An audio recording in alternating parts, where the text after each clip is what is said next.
Ladies and gentlemen, please welcome to the stage founder and president of Asset, Julia Ormond.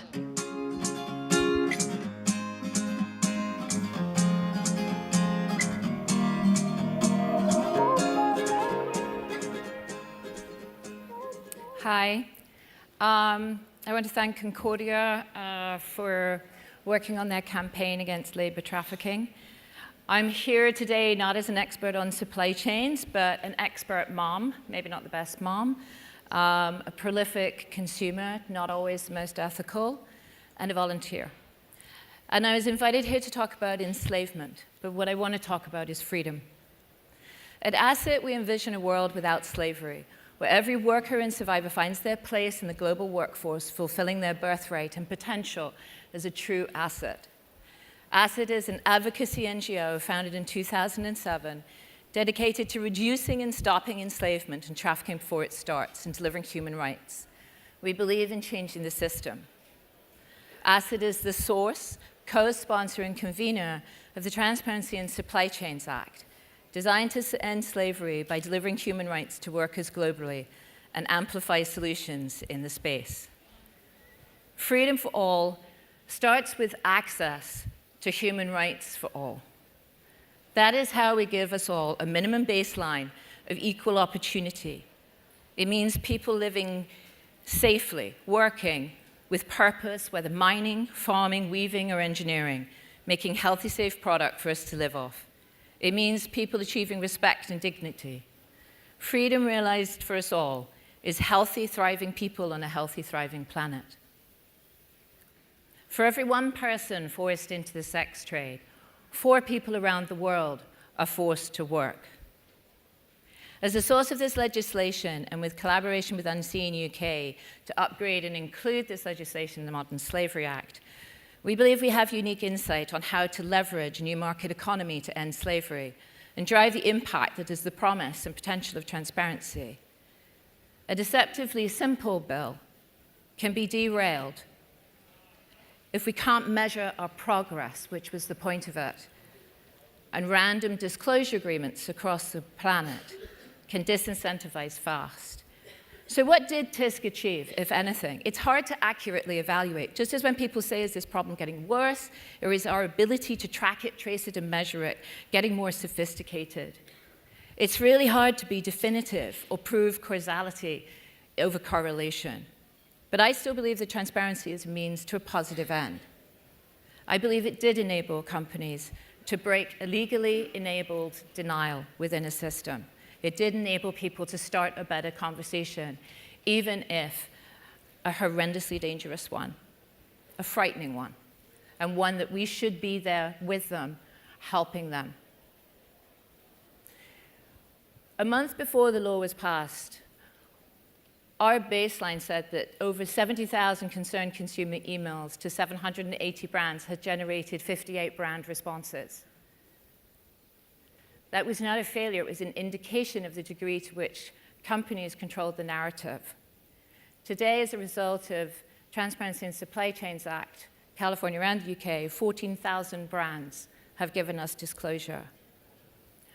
Of the 1,961 companies that we have evaluated with the California, who are umbrella by California, they have a combined global revenue of $48.4 trillion. That is 64% of the global economy. So why is this happening? We say this issue is a critical sentinel nexus of human rights and economics. Enslavement in the past was an aberration of how we trade. It was a market failure. Enslavement today is an aberration of how we trade. It is a market failure. But everyone is enslaved who causes or touches or is driving and supporting the enslavement of someone else. It could be out of ignorance or denial. There could be an agenda that has become invisible to us, habitual through us, or a conscious fact for us that is just too overwhelming to contemplate. It is nevertheless an ongoing agenda. So as a Brit with a green card, my approach would be keep calm and partner. It's rather odd that something that I'm immensely proud to have taken part in. And as somewhat of a crowning achievement, feels as if it really just pissed everybody off. It's not a bill that delivers everything. It doesn't give corporate accountability overnight. But it does help us measure progress. And what we are seeing is company progress. And I want companies to hear that. There is quantifiable progress. And they need to keep doing what they're doing, and they need to engage better, not just put a disclosure statement up, but engage with software vendors. Take a leap of faith. And the NGO community can help by backing off a little bit and enabling companies to unlock Pandora's box. Maybe our version of thinking outside of the box is actually to be in that box with them, sharing our knowledge, not driving fear-driven decision-making, but actually working together as a team. Because for the first time in history, we have the tools, we have the capability to end slavery. Thank you.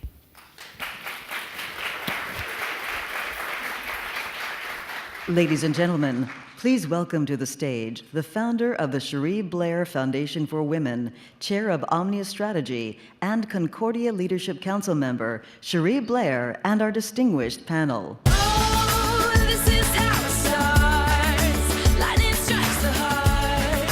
It goes off like a gun, brighter than the sun. Oh, we could be stars falling from the sky, shining how we want, brighter than the sun. Well, good afternoon, everybody, and thank you for coming to this plenary session. We've heard, haven't we? Momentum is building across the world to end modern slavery. But sadly, we can't be complacent as to how much we have achieved. There is still so much to do. There's a cliche in business that if you can't measure something, you can't improve it. And Andrew today is going to tell us about the work done by the Walk Free Foundation, the International Labour Organization, and others to measure the scale of modern slavery in the world today. And the figures will astound you. So that's our benchmark. That's going to be our reference to see how we're doing for years to come.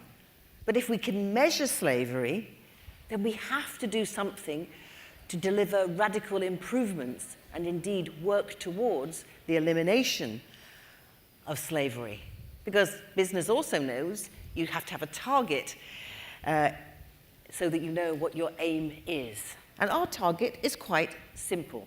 We want to see the eradication of modern slavery in all its forms and wherever it may be. So to discuss what this means for the business world today, I'm joined by a panel of distinguished men who know a thing or two about how business can make a real impact and change the world for good. Now, that doesn't mean there aren't challenges and pitfalls, and we'll hear a little bit about that. But I'm not going to spend time introducing Andrew and Stuart and Richard and Scott, because it's all in your pack, and we've got a lot to talk about. So I want to start, first of all, by asking Andrew to kick off things, tell us about what business can do to take a stand against slavery, and why should they do it? Why should they care? Yeah, why should they care? I think they care because, as Albert Einstein said, if I were to remain silent, then I would be complicit, or right through to William Wilberforce saying, you now know, and as you know, you can never look the other way. You do know that modern slavery exists, and I would like to share with you the number of slaves which exist in the world. I'll do that in a moment. But to answer Cherie's question specifically, business really cares about this subject. Now, not all businesses care, but I can tell you within 3 or 4 years, all businesses across the world will deeply care. Those businesses who are taking the lead right now, who are stepping out like Walmart and Hewlett-Packard and others, are to be deeply congratulated, are to be applauded, are to be encouraged by us all. Because they will be taking the lead, which will set the standard for future organisations, for the global economies across the world, and most importantly, Their actions will be freeing slaves by the millions. And I don't think we can underestimate the importance of that. As Theresa May said, this is the greatest scourge facing humankind as we speak. And the numbers are astounding. Thank you, Cherie. Well, you mentioned Walmart, and Scott, I wonder if you could tell us a little bit about, why did Walmart take up this cause? Because you've taken it up in a big way. Thank you, Cherie. So as Andrew said, why do we care? The fact is we care because our customers deeply care, and our customers have an expectation that we will ensure that as we source around the world, we will source in a responsible manner. The root causes are broad in terms of why slavery exists. Many of them are economic, others are just related to indentured servitude or even just labor practices in markets. So it simply can't just be a single company that is responsible for finding solutions. It does need to be a joint partnership as well with governments. But honestly, if we think about Walmart's reputation, which we are very, very concerned about in ensuring that we protect that reputation and we build on that reputation, this particular issue is important to our customers. Well, you mentioned reputation, and Richard, that's kind of your business. So from your perspective, tell us why this matters. We're in a very peculiar time, needless to say. And we're at a time when trust in government has evaporated and trust in media is plummeting. We're at a moment in time when trust in media in the United States among Trump voters is 15%. In the UK, it's 25. In France, it's 25. So no one believes what's being said. They only believe what their friends say. On top of that, government has lost the plot, to be frank. And therefore, it's the moment for business to come forward. Why do I say this? It's the last retaining wall of trust. People believe that business actually gets things done. They think that business is interestingly more accountable than government, that you can vote for brands by buying them or not buying them. We just came out of the field in June with a survey. It said 65% of people said, I will not buy a brand unless it speaks up on issues that matter. And there's no issue that matters more than this one. Thank you. So is that why HP took this issue up then?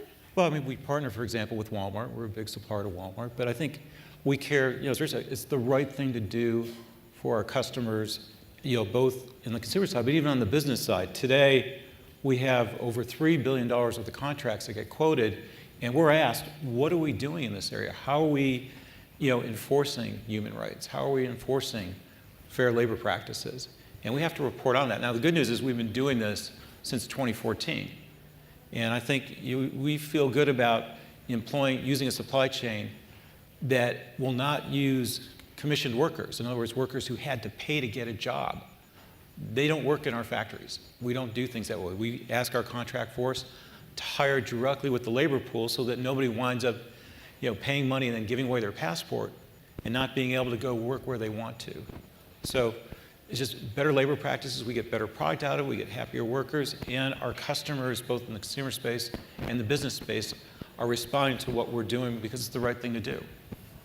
Well, you make it sound like it's a no-brainer, but the truth is you are leaders in the field, but there are others who are not following. So why do you think they're not taking up this cause?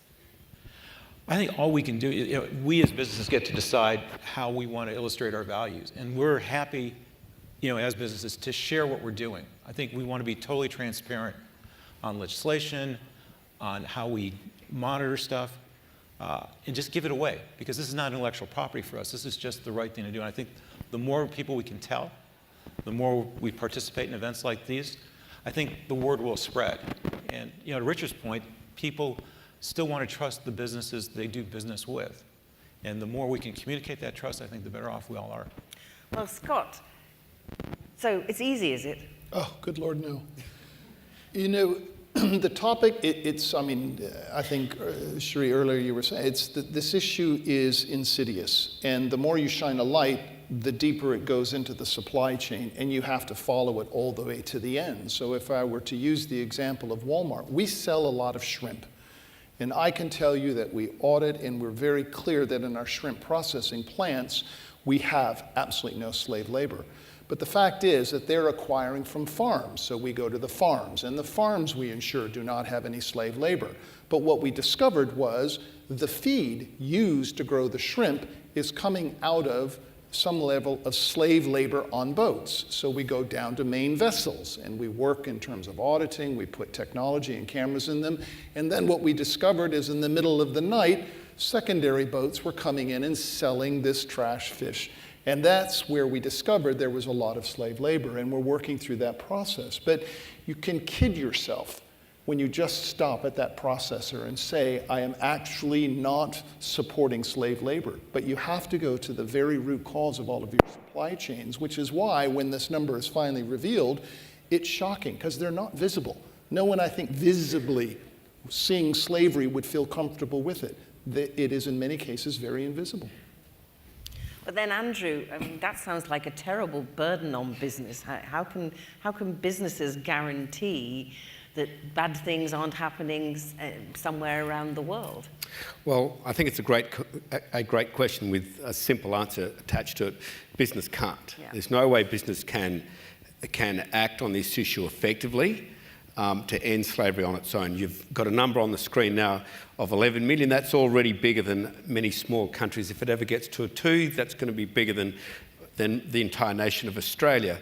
And I suspect it's going to keep on climbing. So business cannot do this on its own. Only if business can work in cooperation with government, and only if government takes the lead on this, will we be able to bring slavery to an end worldwide. So it has got to be a government and business partnership, and we're seeing this happening around the world. I'm here speaking at Concordia and here speaking to an international and United States audience because I want to implore every one of us to go back to our countries, to go back to our states, to absolutely ask for what we've seen happen in the Indo-Pacific. Now, the Indo-Pacific has around 60% of the world's population. It's a huge, huge part of the world. It's part of the world where it's made up of countries which all have a lot of difficulty agreeing with each other. They're all growing like crazy, massive economic growth. Human rights abuses are happening there serially, like they're happening here in the United States, like they're happening in Australia. But what they did only last month was get together, Cherie, and form the Indo-Pacific Bali Process. It's called the Bali Process Government Business Forum. 45 countries from across the Indo-Pacific with 45 of their major entrepreneurs all gathered in Western Australia, and they hammered out an agreement that would call for modern slavery acts, like you have in Britain, like we're adopting in Australia, but modern slavery acts where we in business are now feeling led by and safe to act in this will by governments. And if governments across the world say, these are the rules, we need you, business, to announce what you're doing about modern slavery, to announce that you're looking at your supply chains, and to publish this number once a year. Now, you can say, well, we're doing nothing about it, and that's up to you. You'll watch your share price fall. But I know there's very respectable companies here in the United States, like there are very respectable companies in my home country of Australia, who simply refuse to look for slavery in case they find it. And that inaction, in that inaction is the death of thousands of people, if not, as you see on your screen, millions. But it could also be the death of the brand's reputation as well, couldn't it? Here. And I think, in addition to the brand reputation, the responsibility of governments to prosecute. I mean, this is the point, is many countries have rules. They have laws. They just simply don't prosecute them. And as a result, even when it's discovered, if the government's not going to prosecute, well, there really is not a recipe to make sure that you get a light shine on a company who may be, in fact, engaging in this area. And I think through, in this example of the fishing, we've met with the government of Thailand. We've met with the Deputy Prime Minister. We met with the Royal Navy. We do not, as a business, have the capability to get into boats and start policing small boats. That's the responsibility of their police and their government. They actually now take that responsibility quite seriously and starting to prosecute. So, which is why everyone in this audience, Cherie, has a responsibility to ask the question whenever you go near a tiller, whenever you go to a shop, whenever you speak to one of your parliamentarians, whenever you speak to anyone from another country, to say, what are you doing about modern slavery? What are you doing about the supply chains of the companies in your country? When we spread that word, whenever we pick up the phone or whenever we buy a good, we're making it easier for the government of Thailand to act. We're making it easier for the people of Thailand to say to their governments, actually, this is not something we have to put up with. We all thought that slavery was our lot in life. And once you teach someone that they have rights, you've got the toothpaste out of the tube, it's not going back. And that's why we all have a responsibility to get the word out. You have rights. Well, Stuart, I wanted to ask you, because we mentioned the Modern Slavery Act, and of course you have a business in the UK, and perhaps you can tell us a little bit about what difference the Modern Slavery Act has made to the way your company behaves and reports in the UK. Yeah, I think it's interesting. We as a company embrace well-written legislation. I know sometimes legislation gets a bad name, but when it's constructed right, with metrics that make sense, that are easy to track and understand and explain back to our people, we absolutely don't mind at all, doing the paperwork on this because it's clear. And we take the fact that we have to comply with the Modern Slavery Act, take it back to our suppliers and say, look, this is a government mandate. We're not just doing it because we want you to do it. We also operate in these countries, and we take their law seriously, and you need to take that seriously with us. And what that forces these suppliers to do is go to their sub-suppliers, go to their sub-suppliers, and go all the way down the chain. And we all go, in the electronics industry, we go all the way to conflict minerals, right? What are the minerals that go into the basic components, that go into motherboards, that go into PC? Without that kind of government endorsement, it's hard to go 3 or 4 levels down to get everybody to behave the same way, because we can only reach so far where we don't have a contractual relationship. So I think what was done in the UK is a great example of well-written, well-constructed, talked about legislations that we can use as an example. Well, I think that's an example of, if you like, the government trying to make a level playing field so that everyone knows what they have to do. But some people would say that the Modern Slavery Act doesn't go far enough because it doesn't have teeth, because you can just report, we're doing nothing about modern slavery. Good luck with that. It's not a good idea to do that. Yes. I would, it's not what I would recommend to any of my clients, so we work with them on what to say. Richard, you have a thought about that? So Paul Pullman talks about Unilever and sustainability and says that they've done the easy 1/3. And the hard 2/3 is yet to come. And the easy 1/3 is fixing their own supply chain. The harder 2/3 is to change consumer behavior. So shorter showers like this, cold water wash. Let's make that analogy to this problem. I believe that if industry takes on the responsibility of educating consumers somehow through a greater degree of facility for a consumer to actually know where did the fish come from, and who was the fisherman who caught it, and when was it caught, and how was it caught, and make that a standard over a period of time. And I realize how hard this is, believe me, I get it. But as aspirationally, if you can teach people how to fish rather than giving them fish, that'll change things. And I fundamentally believe in the power of social and peer-to-peer, and embarrassing those who are making the wrong choices. So you raise a very good point, which is supply chain visibility, and there is a role for technology. So if you think about blockchain and the ability to move forward, to be able to track down to the fish level, if that becomes the unit that you track, at some point the cost curve will get that it is affordable. And to your point, consumers will absolutely demand it. They will absolutely insist that what they're seeing is something that they are confident has not been done in an inappropriate way. But what do you say to the people who say, but for goodness sake, this is a terrible burden on business, it's going to add to our costs, we're going to have, how can we be responsible for policing what's going on in countries miles away? I think You go. To your point on blockchain, we're engaged with a pilot now with Walmart, with FedEx, where we're going to identify the provenance of where all these things come from. And for us, it's not only a way to see what's happening, we're going to manage inventory with it better. So there's a lot of business benefits that we can get out of knowing where everything comes from. Look at the transit times in our supply chain, model inventory better. And oh, by the way, if we can get the data on how it was made as part of that blockchain, which is an unbreakable way of tracking where it comes from, we'll recognize business benefits across the board. We just have to make it part of the strategy versus a one-off kind of thing to make the economics work better. Cherie, may I answer your question specifically? Mm-hmm.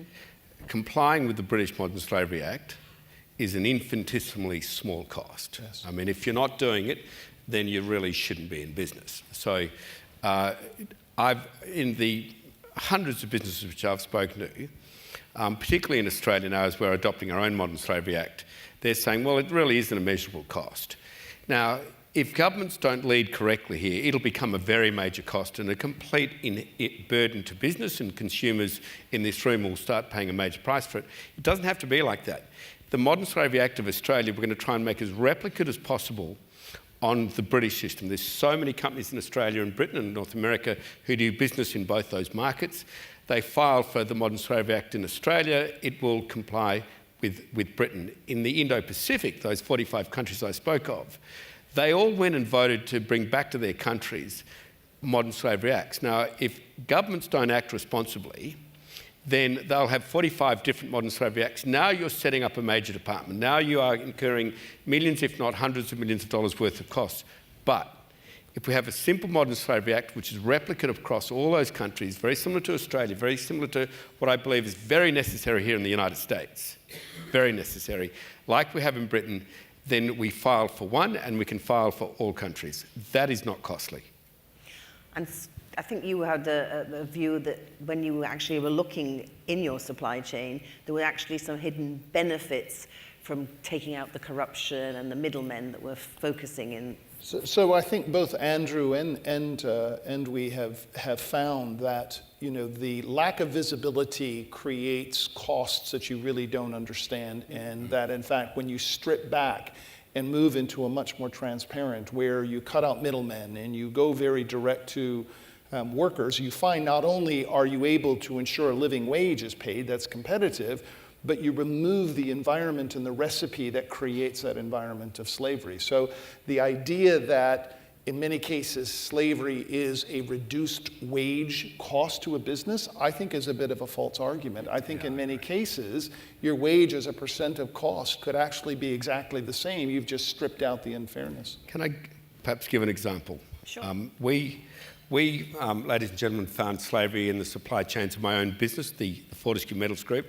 I was led to look for it by my daughter, Grace Forrest, who, when she was a youngster, led my family into a number of orphanages in Nepal, and there we were horrified to find that those children, which Grace used to look after, had been trafficked up through India into the Middle East for the basically the pedophile industries which exist sadly all over the world.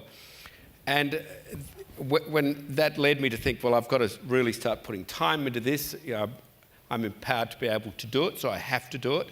I then checked out the supply chains of my own company. We have about 3,500 suppliers, and we found several suppliers who were having difficulty telling us they didn't have slavery in their supply chains. One in which had slavery on such a large scale, we'd call it industrial scale, where they're supplying goods to my company and hundreds of companies, including those here in America, at least 200 of the top 500 companies in the United States and across the world, all have slavery in their supply chains because they're being supplied by this one supplier. Now, the British PLC, which operates not very far from the British Parliament, who was at the top of that food chain, did react and react very responsibly when I alerted them to this horrific problem of all the goods they were making and selling around the world. And that company actually stripped out slavery all through their supply chains. Because through stripping out slavery, they stripped out inefficiency, they stripped out all the human rights abuses, they stripped out corruption. The cost of goods sold back to us and everyone else actually was more competitive, lower cost, higher quality, because they got rid of slavery. But do you think that's just a one-off? I mean, is that what the others have discovered? Absolutely. I mean, we see it, you know, in our factories. We work with numbers of contractors. A workforce that's enslaved is not a productive workforce.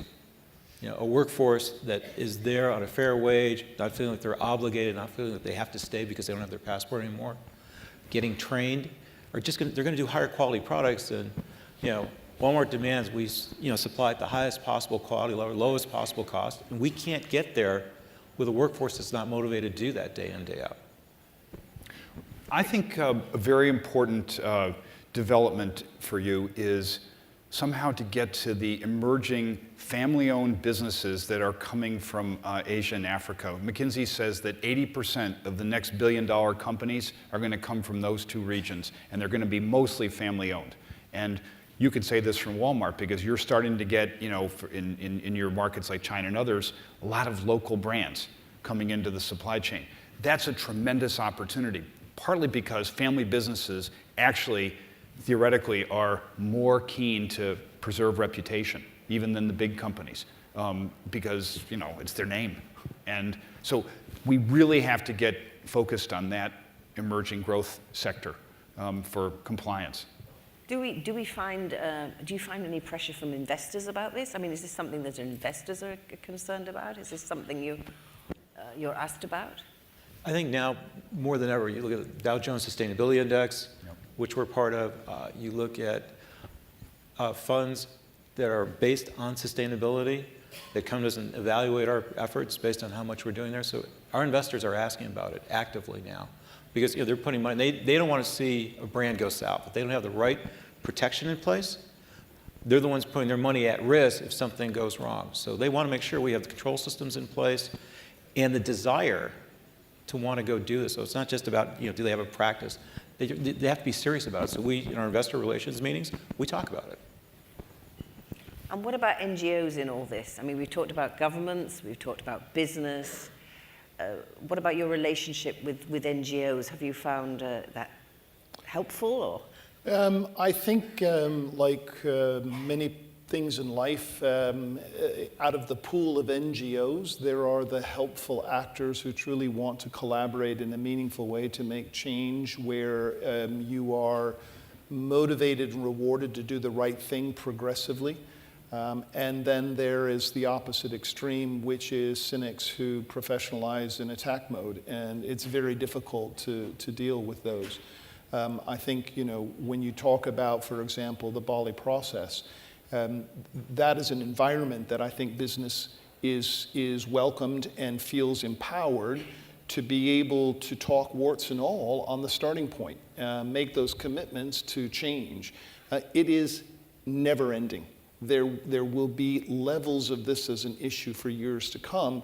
It's how do you block and tackle and get down to those secondary fishing boats that everyone knows is there, but you can't find a way to sort of eliminate it from your supply chain. So collaborating in a public way, to us, is the way to work with NGOs who are right-minded. Yeah, I think there are some sensational NGOs who are giving us the bottom-up push, Cherie, which we really need. They're out there in the communities. They're not hunting for headlines, but they're helping people out of slavery. They're helping us measure slavery. They're helping businesses really find slavery in their supply chains. They are the good actors. There are NGOs out there who are hunting headlines as opposed to results, and they really don't help. So I've never revealed, for instance, the name of the very large British PLC who we found had massive slavery in their supply chains, because we're able to help them get it out. And that saved, I think, thousands and thousands of people. Working with business and working with government in a collegiate, collaborative way is the future of ending modern slavery.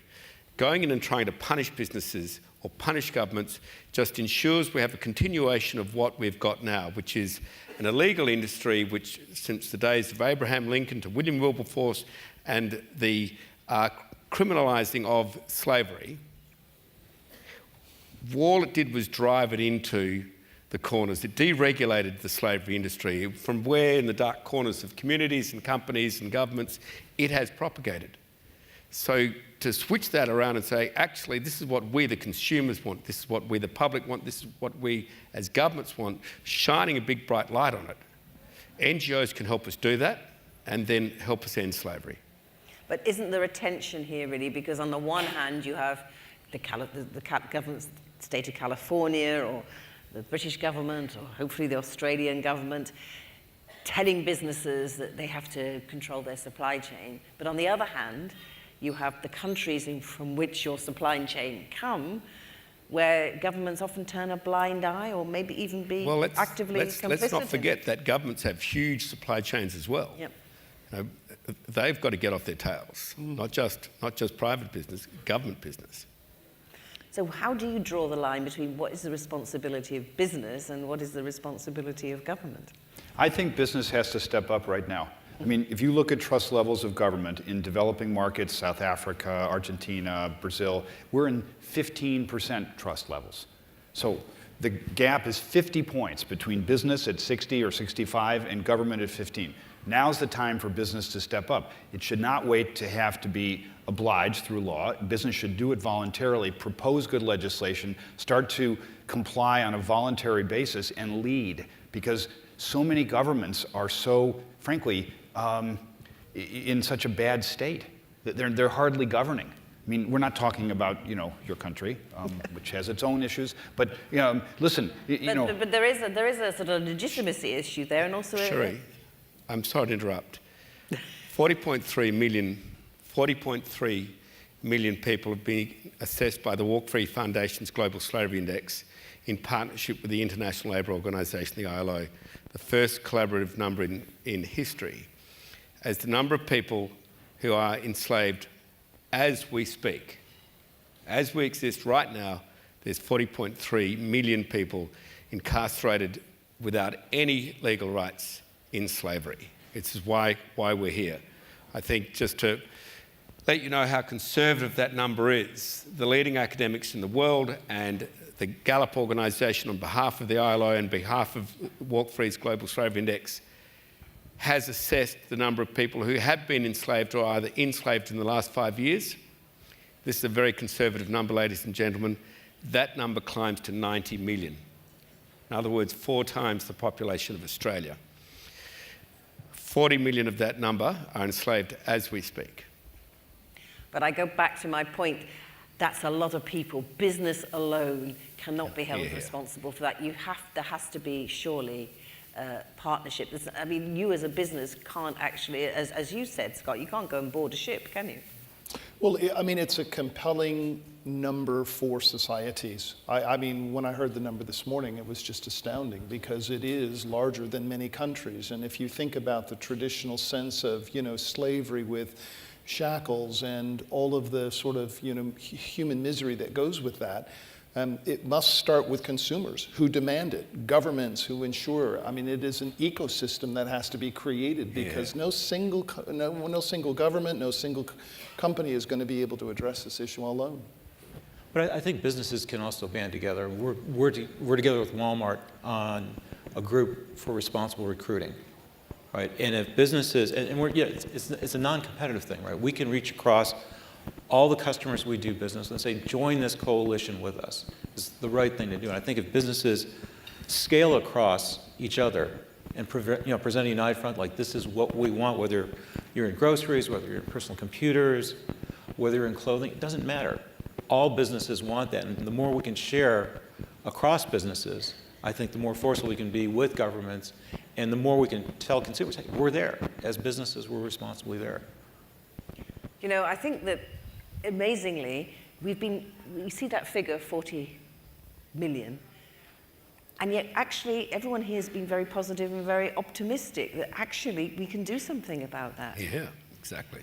And I think the message that's coming out very clearly is that by concerted action at a number of levels, through governments, through companies, through the NGOs, and actually through international organizations, this is a task that we are up to. But consumers are the ones, Sherry, that you didn't mention. And they actually ultimately are the ones buying his PCs or shopping at Walmart. And they need to somehow be empowered to do this and give them the information and they'll behave in the way that you want. I think this is the next phase. It's like 2.0 on this. Look, I completely agree. We're not talking about the bubonic plague here. We're not talking about a great virus. What we're talking about is a human construct. It's totally within our hands to deconstruct it. We have a responsibility, governments and businesses across the world, everyone in this audience, to act, to say we can bring slavery to an end. But is that really, Walmart is a big consumer business, and obviously you are very competitive on price, and your consumers who come to you are looking for the best price. How do you reconcile that with eradicating? And how many countries would you operate in? So we operate in 27 countries. We source from over 100 countries. But I would take us back a decade ago. We just recently celebrated 10 years when our CEO at the time, Lee Scott, in a very major policy speech for Walmart in Shenzhen, committed to a zero carbon effect in terms of our sourcing and the way we operate our stores. And it was unheard of at the time. I think that this issue is the same. If I look at the progress that we've made over the last 10 years in terms of zero waste and a zero carbon target, I, to me, believe at some point we're going to make a commitment on zero, modern slavery involved in any point of our supply chain. But much like the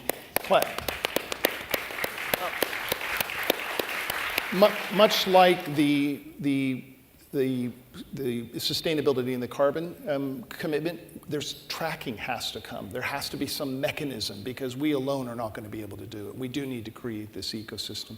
So this is a very positive message then. We can do it. We need to work together across countries, across partnerships. And as you say, each and every one of us every day makes a decision about what we're going to spend our money on. And I know I, for one, I'm going to make sure that I don't, by my purchasing decisions, make another person's life a misery. Thank you, everybody. Thank you. Well done. Shall we go?